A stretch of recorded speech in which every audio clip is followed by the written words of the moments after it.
Hello, welcome to Inspiring Women with ADHD. I am Renee Allen, the host of this podcast, and I'm trying something new by using video. I tried it last time separately from the audio. I only recorded part of it, but so I'm trying it all at the same time. We'll see how it goes. We'll see if I ever want to do it again. But I'm trying it, got to try new things, and I'm here late on a Friday, so I didn't get my Thursday episode out, but that's okay. I'm going to talk to you about accountability. And I know that's not what I said I'd talk about last time, but that's what I'm going to do. So I do have an episode that I'm super excited about. That's about the effect on children when their mom has ADHD. And I'm ready to talk about it, but it will be a longer episode, and I wanted to be able to get this one out today. So I decided to hold that one for next week. But today's episode also needs to be today because I'm going to have an accountability group for March, a free accountability group. And if you want to be in that, I wanted to tell you about it today. And you could go to my website and contact me there or email me. I'll tell you more about that at the end of this episode.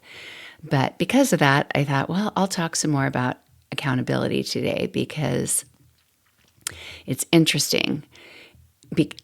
Because I know that accountability makes a huge difference on whether I stick to a new goal or not, but it's not always a sure thing.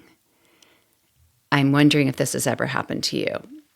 If you've had a check-in before with a friend, maybe one person or a group, where you're working on something, whether it's being consistent with workouts or changing your eating, maybe you're all doing Whole30 or something like that, whatever it is. It might be getting rid of clutter in your house and you're doing a challenge, and each day you get rid of more things and you show that, and there's a way to report it, there's a way to communicate, or you just have accountability because you told somebody, I'm going to do this, and you decided to keep your word. All of those things can be super helpful. And for me, I've been really successful with accountability, more so than doing things on my own. But I'm also finding that it's not guaranteed that I'll be accountable just because I say I'm going to do something or because I sign up to do something.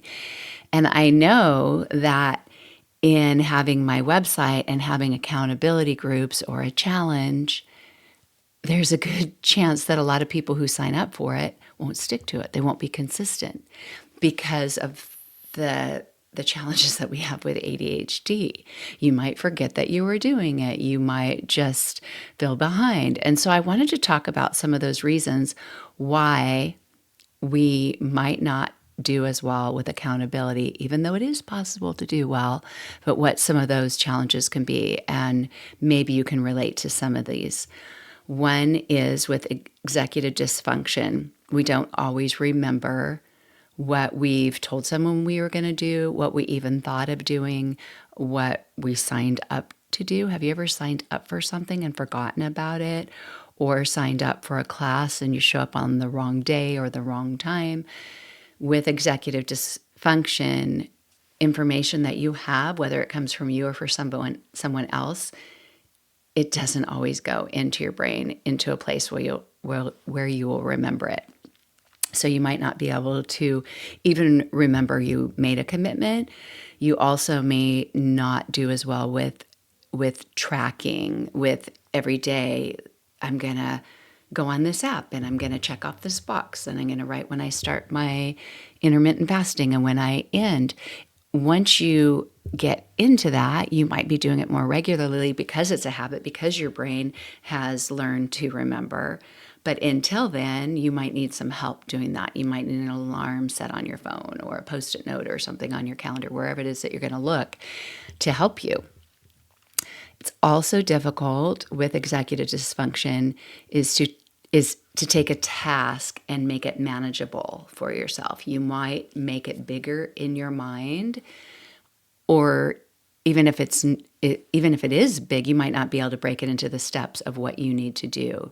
You might decide that you want to commit to running I don't know, a 5K or something, and not know what to do to get your body ready for that. Maybe a 5K sounds easy to you. It doesn't sound easy to me anymore. I don't like running as much as I used to.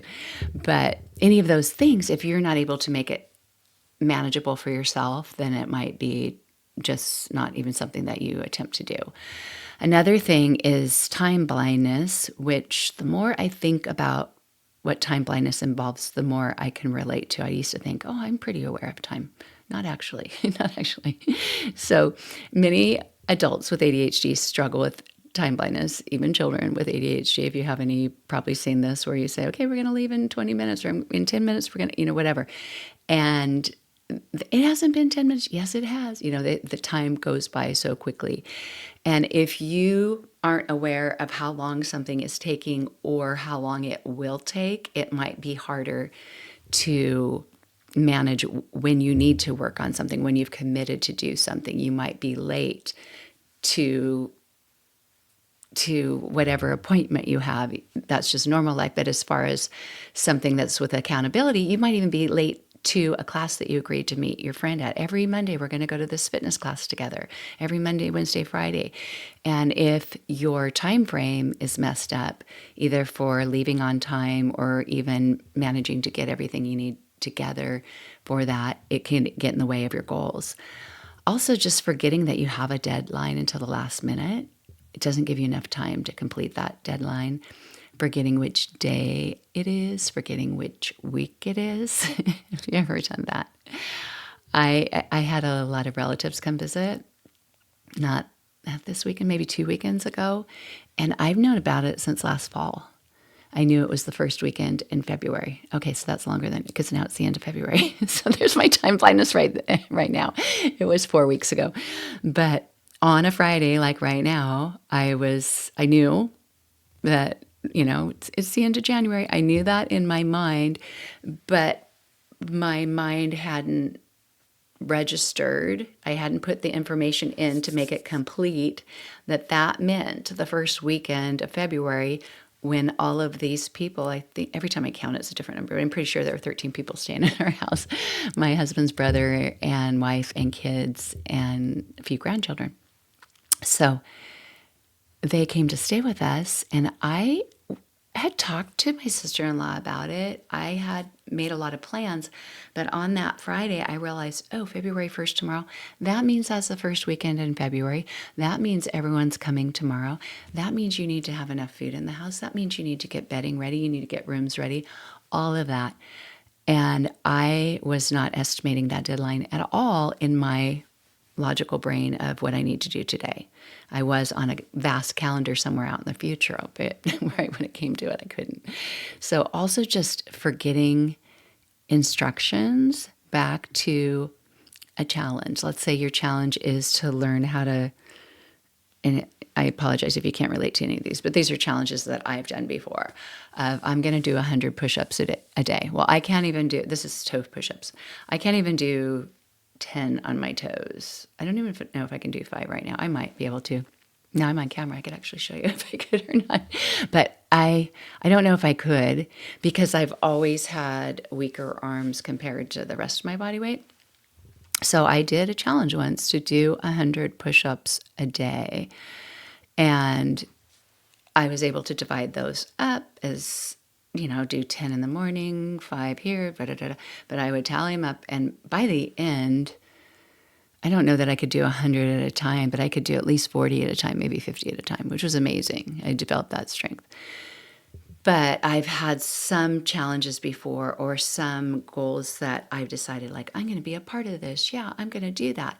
And I don't really understand what's involved. I haven't looked at the fine details.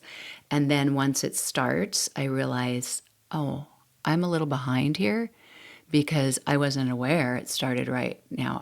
Wasn't aware we were going to have a check-in at this time. I wasn't aware. And I'm already behind because I didn't make sense of the time involved.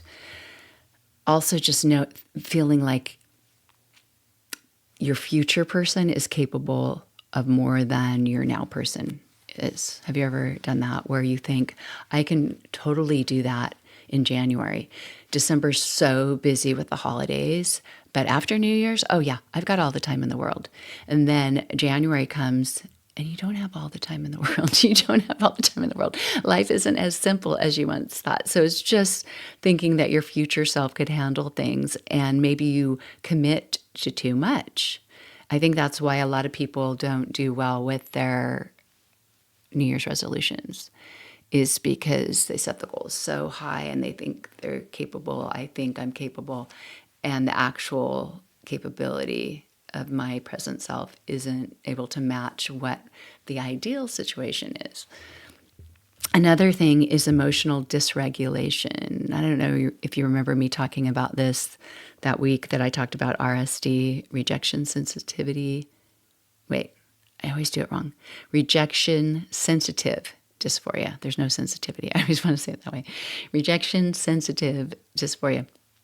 So with no, wait, maybe it is. Okay, no, it is sensitivity.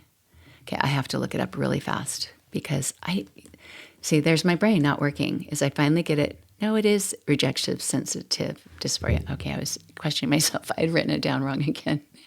But RSD is a form of emotional dysregulation where our bodies are designed to have emotions, and ideally we're able to reel those emotions in to some degree, especially in public, but to some degree that we can manage them. And when you have rejection sensitive dysphoria, the emotions just flood. Just think of a flood. If it rains a little bit and the rain goes into the earth was able to absorb how much rain came. If it rains so hard for so many hours and then it's flooding, the earth wasn't able to maintain the amount of water that came in, wasn't able to support that. And that's what happens with that emotional dysregulation, is we can't manage the amount of emotions that come. So the RSD can make you, if you have that aspect, a condition that often happens with women with ADHD, but anyone with ADHD. But if you have that and you have that sense of people rejecting you, even though it's not happening, or have a deeper sense of it, if it is happening a little bit, you feel it deeper, you may be in a situation with accountability. You're in a group of people and you see people doing really well, and maybe you're not doing very well, or you're coming in on a Tuesday and it started on a Monday, and they're saying, oh, good, we're glad you're here. Just jump in. You're fine. Start today, even, if you didn't start yesterday. But your RSD is causing you to feel like, I'm a loser from the beginning. What I'm saying isn't as important. I'm not doing as well in this challenge.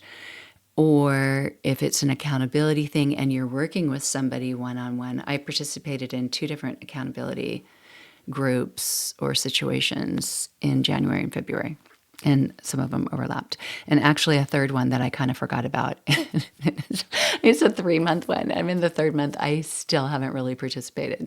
But yeah, that could be another sign, is that, we have an appetite for more than what we can do. And I keep forgetting I'm in this other challenge. But what I found was in one of the challenges, I had someone check in with me every Monday by email and say, what's your goal for this week? And how did you do? How do you feel like you did last week? What's your goal for this week? I'll check in with you again on Friday and see how you did. And at first it was like, oh yeah, I'll just tell her my goal. And I felt really good about it. And I would remember it part of the time. And at the end of the week, I'd think, oh yeah, I didn't do as well as I had.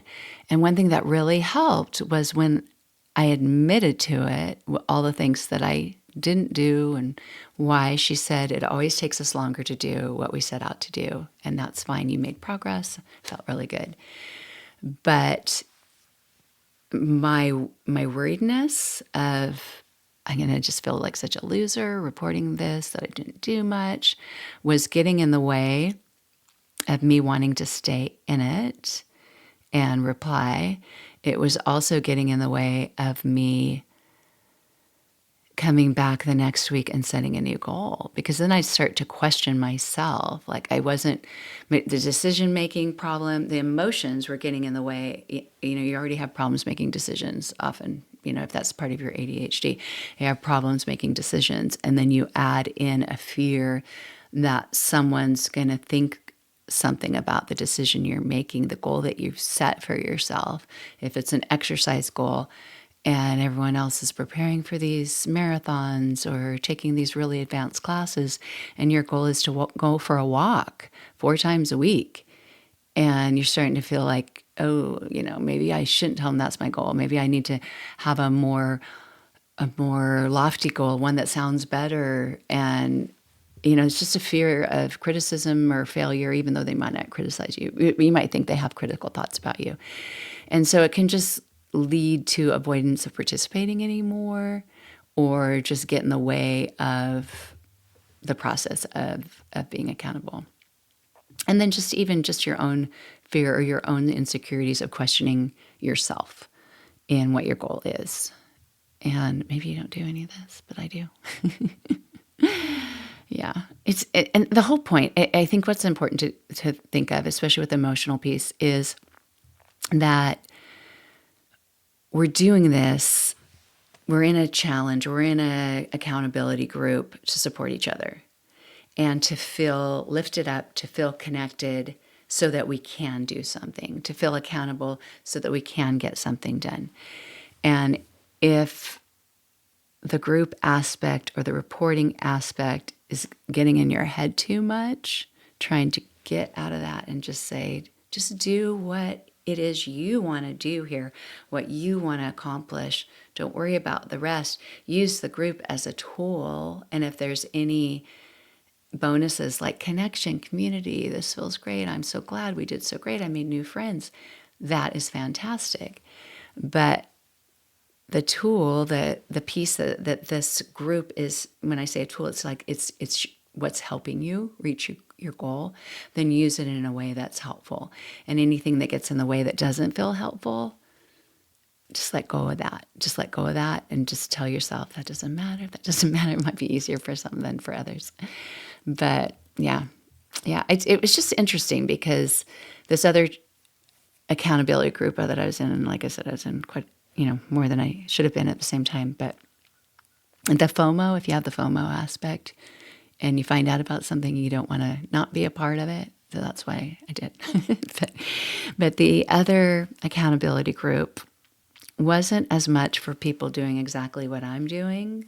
The goal, each person was just having their own goals, and we report the goal to the person who is running the group, and stay in touch through text or WhatsApp or email, any of those methods. And then on Fridays, you could have a video chat with anybody who showed up. And I showed up to all of them. I was able to, not always on time because I was just getting out of another class. But I found it became stressful, where I was thinking, like I was feeling the pressure, like, why did I sign up for this? Now I have to work on it. Do you ever do that? You feel boxed in, like, why did I set this goal? I don't have the freedom to do what I want now. Now I need to work on this. But the whole point of doing it was that I did want to work on it, and I did make progress. So sometimes we can just be our own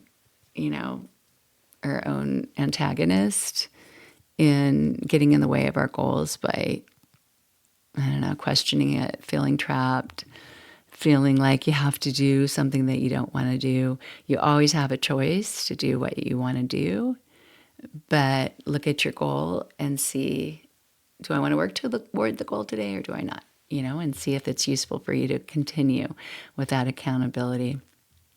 Yeah. Anyway, the other thing is when we have ADHD, we often struggle with motivation. That's that low dopamine. Whether you're taking medication or not, you're probably not on medication 24/7 where it's always helping you. So that motivation level is, I'm on camera now, so I can show you this if you're watching on YouTube. But my son explained it to me like this. When I was diagnosed, he had been diagnosed with ADHD probably a year before, and he was a freshman in college.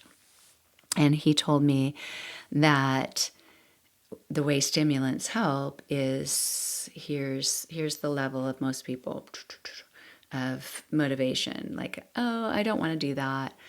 And I don't feel like doing it right now, but I should, or I need to, or whatever.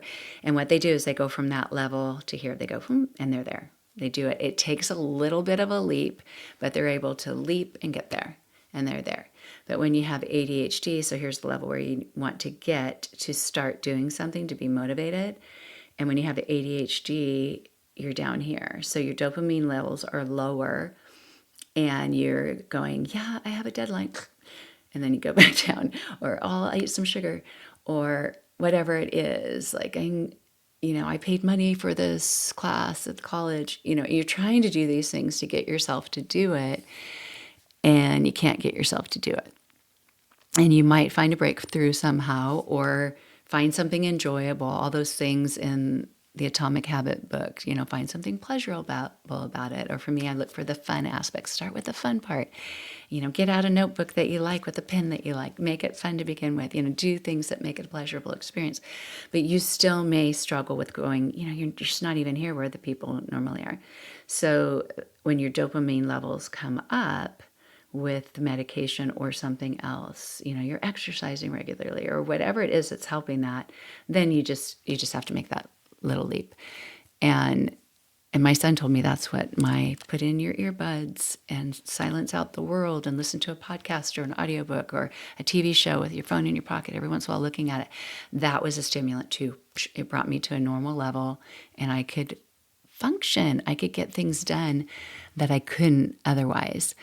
And when motivation is a problem on your own, having an accountability group, somebody to be accountable to, isn't just a responsibility, like an obligation, but it's also getting external sources of motivation.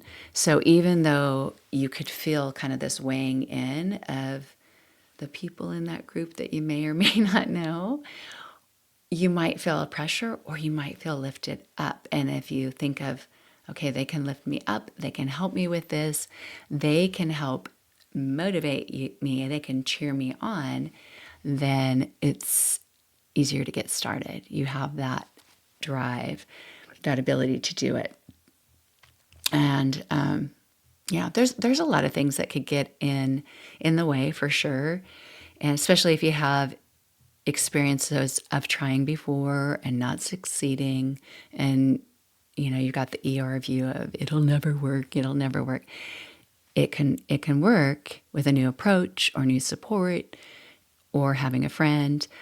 I find that when I have a real life person that I'm going to meet somewhere, I'm much more likely to do that thing, like go on the walk or meet for a class or whatever. Because if no one else is depending on me, I can think of a lot of reasons to change my mind, or that decision making piece for me can just I can come up with so many other things that I could be doing at the same time. And then the decision to make that isn't as clear. But if somebody's going to be there, my decision's clear. I've told them I'm going to be there. I'm going to be there, and I'll do it.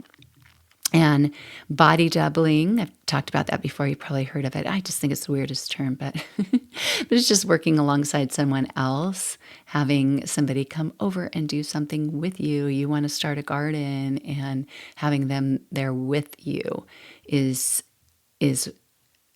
just super helpful. You have that time deadline. You got to do it now because they're here now, and it's just more pleasant, more pleasurable, and they can help you with it. But yeah, an accountability group. So what I'm thinking, and who knows, like I told you before, I was going to do a different episode today, actually yesterday, and I didn't. So I could change my mind next month, but I won't change my mind in March. So in March, I'm going to have an accountability group, and I might continue with them. I'll just see how it goes. I'm just looking to see. I sent out an email to my newsletter group, inviting people to join and inviting them to choose which they would like to work on, either for the month of March, either showing up on time, never being late, because I have been sliding in that one lately. And the other one is exercising consistently, whether that means every other day for you, every day, all but one, whatever. And it looks like the consensus is to have it be about exercise. So that's what I'm going to have for March, which is tomorrow. If you'd like to join, although I'm not going to start on March 1st, I'm going to start on a Monday because I love to start on a Monday. So if you want to be a part of that accountability group and be in our little group to report what your goals are for March of exercising regularly, any kind of healthy movement. It doesn't have to be a workout. My dad is a cattle rancher. I mean, he's not now, but that would be his dream. He lived on a cattle ranch when he was a teenager. And so he's a cowboy, I guess. That's what I'm going to say. That would be his ideal thing. Now he's in his 80s. But is he 86? I think. But anyway, so he never sees the point, my husband doesn't either, to go in a gym and work out when you could actually be doing something without movement. You might be out doing yard work in a physical way. That could be your exercise. But you could determine what your goal is, how many days a week you want to do it, and what your time is. And it doesn't have to be anything that you feel is impressive to anyone else. It could just be what you need it to be, and you don't even need to tell everyone else what it is. But if you're interested in doing that, if you have a pen, you could write it down. My email is Renee, Renee, at inspiringwomenadhd.com. You could email me there and tell me you'd like to join it, or go to my website, renee-allen.com, go to the About page. I think there's a contact form, or just sign up for any of my free offerings. It'll get you in an email. And then you'll have my email address, and you can just email me and let me know. But let me know if you'd like to be a part of it. I'm going to leave it up to you how you'd like to communicate with me on it. If you'd like to do that by email, or if you'd like to be in a WhatsApp group, because WhatsApp is an easy way for everyone to be in the same group and have conversations. I'm doing this stuff with my hands, and I just thought, why are you doing this? No one can see. But then I realized, oh yeah, you're on camera. Oh my goodness. I don't know if you heard me talking last time. I tried video, and hopefully this is recording right, because I've never tried the sound with this format before, but we'll see how it goes. But anyway, I took a 30-minute little course workshop on video podcasting, moving to video podcasting. And they said, don't move very much. And I thought, that's a problem. I move a lot. Don't move your hands. That's a problem. At first, this was kind of in the way. So hopefully it's back and forth. I don't know how sensitive this is with this program as it is with GarageBand. But anyway, I'm going to move around. And if you're like me and you have ADHD, when you're watching a podcast, you don't look at it that much anyway. You're doing other things. So I have to move my body. Yeah. So thank you for listening. This is a shorter one. I still don't know how to add music on here, but I'll try to make it sound like my other ones. I see a little flashing, so I don't know if that means I need an Ethernet cable if my Wi-Fi isn't enough. But if it works, it works. If it doesn't, you're just going to get it on audio. And I think I can save the audio separately. And the video will be a mystery. But thank you so much for being here. Again, if you want to join my March accountability group, even if you don't listen to this before Monday, you can hop in anytime. It's not a black and white, I'm starting on March 1st and I'm going all the way to March 30th, or I'm starting on the first Monday and I'm going to do. Whenever you can join in, that's when you can set your goal. And that's when it can help you. And I forgot to say, this is so funny, because the forgetfulness of ADHD. Oh my goodness. And it's so crazy how our brains work, because I remember to tell you this on the podcast every single night. And I haven't remembered in all these times. And this is all month long of February. So on January 30th, and I know it was this day because I looked it up last night. So on January 30th, I was recording a podcast about the things that we dread, the things that we make, like making a mountain out of a molehill, that we make so much bigger than actually are. And how they're just so huge and we think I can't do that. One of those for me is washing my face at night. Another one's flossing my teeth. The washing the face, I've broken into easily 50 steps, but I've probably, like if I can always add more of what it seems like I have to do in my mind and it sounds like too much. But anyway, as I was talking on the podcast, I just decided on the spot and I thought, who knows if I'll even remember to do this, because sometimes I say, oh, and I'll do this. And then I forget about it. And it's not because I'm being dishonest. It's just because I forget. and I probably will remember later. But I was talking and I said, I have a spin brush from, the electric spin brush, Oral-B or something. And that I'd asked my dental hygienist what's the most important thing to do, like to have good teeth health, gum health. It's hard for me to floss. Is using a spin brush, my husband said that's really important. And we bought some a couple years ago, maybe 5 years ago. He's used his, replaced the heads over and over. I'd used mine a handful of times and just thought, this is taking forever. And it kind of cuts up my gums, even though I got this soft brush and I don't like it. So I hardly ever use mine. I thought it takes too long. I'm just going to use my toothbrush. And I wasn't using it. So I asked her, should I use that? And she goes, yeah, use that. Also use the water pick. And I thought, because I'd bought my son a water pick years ago when the dentist said that would help him. And I think I tried it once and I didn't like it that much. But I thought, okay. So I bought one that was, didn't have to plug in. It's battery operated, or maybe you recharge it or something with the USB. But I bought both of those. I bought new heads for the spin brush, start anew, and tried them both once or twice, and they just sat there. But talking on the podcast that day on January 30th, I thought, I'm going to make a commitment. I'm going to see if I can do something that I dread and that I built up so much by challenging myself, by being accountable to you and saying, I'm going to do it for 30 nights.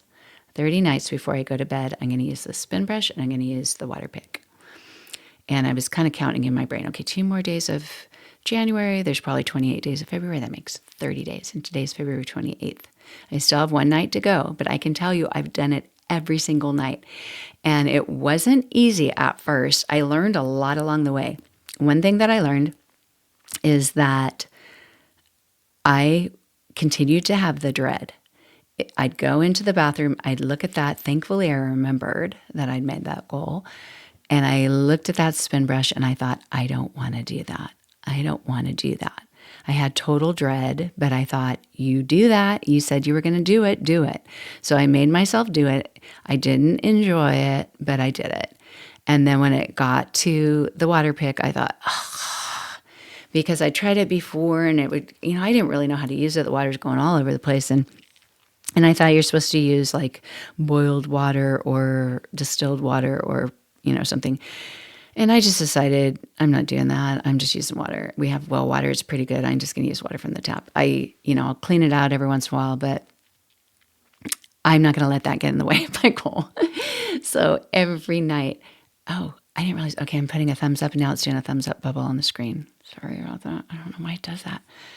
I did something last time and it did a thumbs down and I thought maybe I said a word that it didn't like. Computers are just strange. But anyway, back to that. Okay, so what was interesting was at some point I started enjoying the spin brush part and my hand knew how to control it better. So before I was like, I don't know, it was like I was driving a go-kart and it was going too fast and it was like all over the place. And so I didn't have control of it in my mouth and especially inside of my teeth. But the more I did it, the more I gained control in my hand and the more I understood how to use it and to coordinate. I had more of that motor control. And the more I knew how to like work around and not hurt my gums. With the water pick, it took a little longer. I'm still getting better at it. But I actually like using it too. And what's interesting is I think the water pick doesn't even take a whole minute when I have it on the fast setting. It goes by so fast. And I used to think it was taking forever. I used to think, don't do that. It'll take forever. You just want to go to bed. And so I had fake stories in my mind of what was happening that weren't even true. That's why they were fake stories. I guess I'm redundant here. But yeah, I got better at it. At the beginning, it was a mess. The water was like on the mirror. One time it shot up my nose. I thought it probably like burned a hole in my sinus or something. It was awful, but it worked. It worked. So yeah, it worked. And 30 days into it, I don't desire to not do it anymore. I don't desire to use my regular toothbrush instead. I like using them both, and I developed that habit, and I'm really happy about it. It just taught me a lot about accountability, that it's super helpful to commit to doing something if you can remember. And if you can't, give yourself the tools, write it on a calendar, write whatever. But I had a memory that I was going to go brush my teeth every night, and I could see both the water pick and the spin brush on the counter. So those were visible to me, and that's probably why I remembered that I said it to you. But every night when I went in there to do it, after about a week, I thought, oh, I have to let you know, like, I'm actually getting better at this, or I've got to let you know I'm actually, but I always forgot, of course, once I got in here. But anyway, so that's one of my motivating factors, to have an accountability group so that you can commit to it, whether you're in touch with me once a week about it, or just share sporadically, or just start at the beginning and tell me at the end, or you join a group of people and talk about it together. It might not be a very big group, or you might want to do it one-on-one, kind of stay incognito. That's fine. But let me know if you want to be a part of it. But thanks so much for being here. I will be back next week, hopefully twice, hopefully on video. We'll see how this goes. I hope it works. But thanks so much. Bye.